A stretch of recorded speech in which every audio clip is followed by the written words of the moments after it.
प्राचीन समय की बात है, जब द्वापर युग था। राजा वीरता से शासन करते थे और ऋषि मुनि अपने ज्ञान से संसार को दिशा देते थे।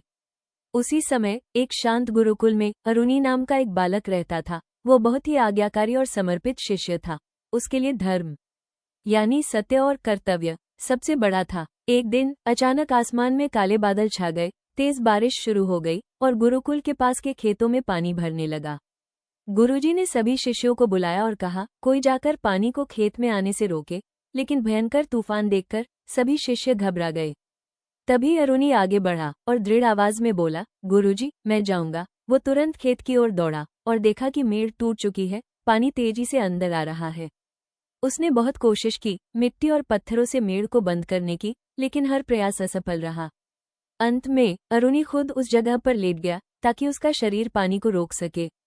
पूरी रात ठंडी बारिश उस पर बरसती रही। उसका शरीर कांप रहा था, लेकिन उसका संकल्प अडिग था। वो सोच रहा था, अगर मैं हट गया तो फसल नष्ट हो जाएगी। मेरा कर्तव्य है इसे बचाना। सुबह जब वो वापस नहीं लौटा तो गुरुजी उसे ढूंढने निकले।